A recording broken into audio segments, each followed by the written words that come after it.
Okay, so how do we solve this problem, right? How did the car dealerships, used car dealerships solve this problem? How can it be solved generally? Well, I mean, one way is you could have some way of actually verifying the quality of something, right? That is one way that you can do that, right? If there is some way to basically make this stuff no longer apply, then great, you've changed the game, right? That's just like we talked about with Prisoner's One. If you change the game, then the game will change, and you're playing a different game now, which maybe has a different outcome.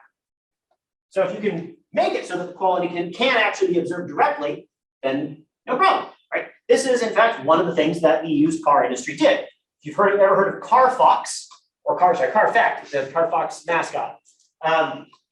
That's one thing. Right? They made it easier to actually observe the quality of a used car, right? It is now harder to hide the fact that your car has been in an accident or something like that.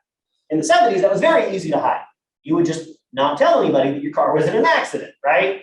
And so that is one of the tools that the used car industry used. And this is also used in other places, right? There's plenty of places that like verify the quality of things, right? If you're a collector of expensive items, there's some house out there who's willing to tell you the quality rating of the rare item that you have.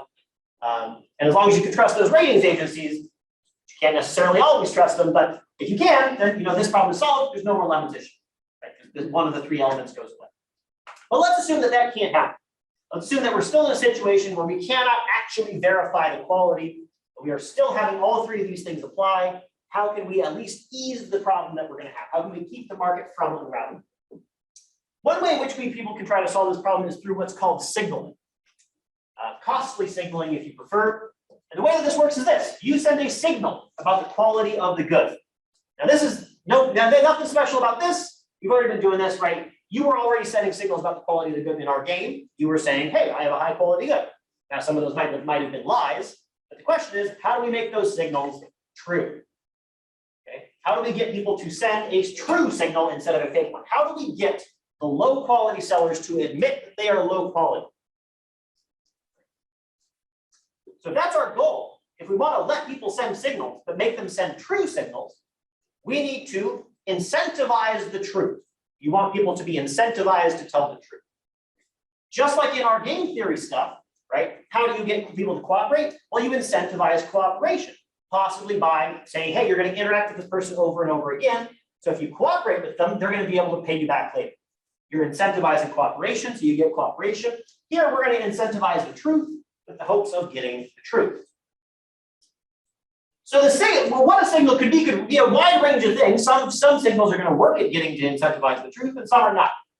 It could be anything from just saying what it is. That would probably be a very low quality signal because you could lie very easily. It could also be performing some sort of unrelated action. It doesn't necessarily need to be something that you say. It could just be something that you do. And in fact, most of the good signals that we're going to see are going to require you to do something. So for example, let's say that someone has offered you a drink and you are worried that perhaps it is poison. Okay? So this person offering you the drink has an incentive to tell you that it is safe, whether it is actually poison or not, right? If they're trying to give you a safe drink, then of course they would say, hey, this is a safe drink. If they're trying to poison you, well, then they're not going to say, oh, here's a poison, please drink it, right? That would not be their incentive. Probably they want you to drink the poison and die. So what would a signal be in this case? What could you expect them to do or say that would convince you that they are indeed telling the truth, right? How do we incentivize the truth? Well, you can ask them to take a sip of the drink themselves. Okay? Because if they sip it first, then they give it to you. I want to emphasize something. This does not prove that it's not poison, right? We're not looking for a signal that proves beyond a shadow of a doubt that they're telling you the truth. That's not necessarily where we need to go. Yeah. This makes me think of the Princess Bride. Yeah. Yeah. So it doesn't prove it. Yeah. Because A, they might just be willing to die in order for you to get you to drink the poison. And B, maybe they're immune or something, right? But it doesn't have to prove it. That's the real key here. That you can get a signal to incentivize the truth, even if it's still possible to lie. The world we're going to end up in here is one in which it is possible to lie, but people choose not to lie. Right? That's what we're looking for in a good signal. So them taking a sip of the poison does not prove that it's not poison. It could still be poison, but it is unlikely that somebody would be willing to kill themselves just to get you to take a sip of the poison, right? And so if you see them take the SIP, that tells you, you know what, they would be unlikely to be telling a lie here, right? The costs that they would incur by lying are so great that I don't think that they would be willing to pay them. Therefore, I will believe them. So they haven't proved it to you, but they have done something that would be not in their interest to do if they were lying.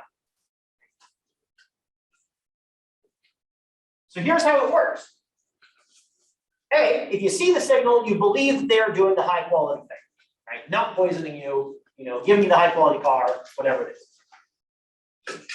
For this to, and for this to work, this needs to be our best response in Nash equilibrium. It needs to be the case that our best response to seeing the signal is that we believe it. And if we don't see the signal, we will assume that it is in fact low quality.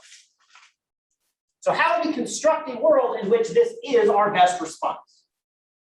That's what we want. If this is true, if this is our best response, that means that we found a signal that distinguishes between high and low quality. All right, so that was a lot of text here. Now here's the key of signaling. Good types can pay to send the signal. There's some sort of payment. There has to be some sort of cost associated with sending the signal. Otherwise, this is not going to work. There has to be a cost. So good types can send the signal. They can pay the cost to send the signal to get the high quality price, or they can choose not to send the signal and get the low quality price. However, the price of sending the signal should be low enough that they want to send it. So let's take the poison example, right? If I'm actually offering you a safe drink, it is pretty cheap for me to take a sip of that drink, right? It doesn't really cost me a whole lot to do, right? I can take the sip, be like, yeah, it's safe. What are you talking about? Here you go, right?